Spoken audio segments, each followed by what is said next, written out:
Hey everybody, it's TubbyTotodile, and it's beautiful outside. It's so beautiful outside, I actually think I'm gonna go enjoy some sports. Let's go outside, let's go enjoy some sports. Ah, isn't this nice? The sun, the leaves, the crisp autumn.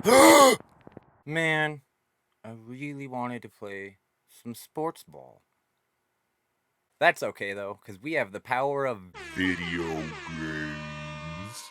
And I think that'll serve as a perfect supplement for us to get some sports ball in today. Sports video games are a tale as old as time.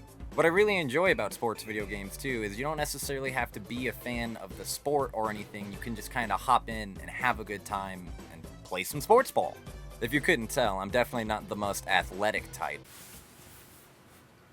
So sports video games were a really nice way for me to be able to enjoy the medium without also embarrassing myself. In recent years, though, it seems like sports video games aren't necessarily getting the love that they deserve. And boy, oh boy, do they deserve it. So I thought it'd be a lot of fun to take a look at some sports video games that don't completely suck ass balls and share them with you today. To me, one of the most standout sports video games I've actually been able to put my hands on and enjoy in the last few years is a game called Stikbold. Stikbold? What's that? What's a stickbold, you might be asking? Pretty simple. It's Danish for dodgeball, and it's a really, really tight dodgeball game. This fast-paced party game is such a nice treat because you're able to just sit down with your friends and hop right into it. Stikbold is really fleshed out too. It's not just a party game where you sit around and throw dodgeballs at each other, even though if it were just that, I would totally be okay with that.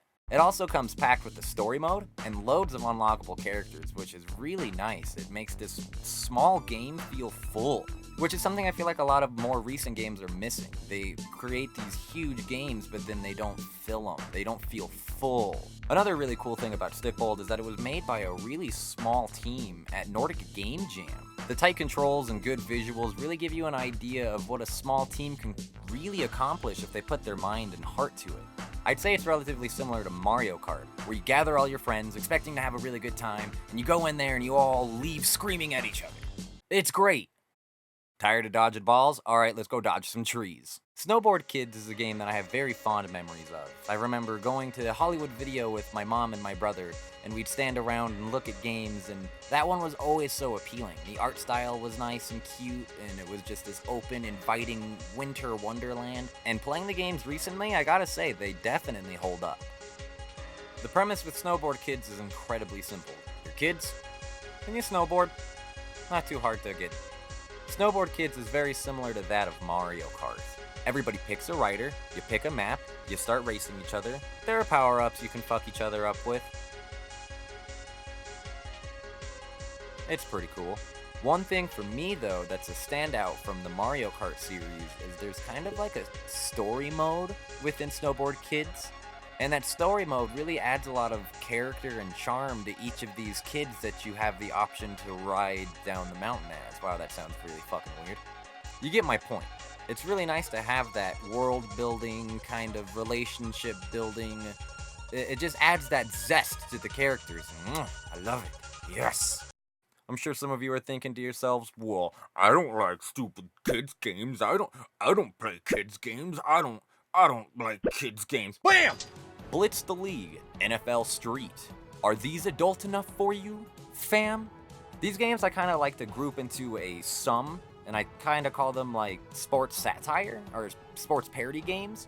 And what I mean by that is that they're not really traditional. It's not just like Football Simulator 2019. So usually these satire-like games, as I so describe them, they do a lot of things to kind of be a little bit more edgy or a little bit more adult. I remember NFL Street, all of the NFL Streets, and a lot of like EA sports games at the time of that era had like EA tracks, which were just copyrighted songs that you could listen to while you were getting down on your edgy footballness. But that really did actually add a lot of light and character to these games, because if it weren't for the memorable music and the very silly, overly masculine gameplay, honestly, these games might have been a little lost. Another good example of that is Blitz the League. I think this series gained life back in the N64 PlayStation 1 era when it was just known as Blitz. But then fast forward a few years to the PlayStation 2 era and boom! Look at those boobies! Holy crap, look at those boobies! Those are some video game bapperoonies that are going to be stored in this spank bank for the rest of time. But aside from the adolescent masturbation tank, this game actually did have a lot of good meat to it. I remember the second one had a really good and fleshed out story. Are they still good to this day? Maybe.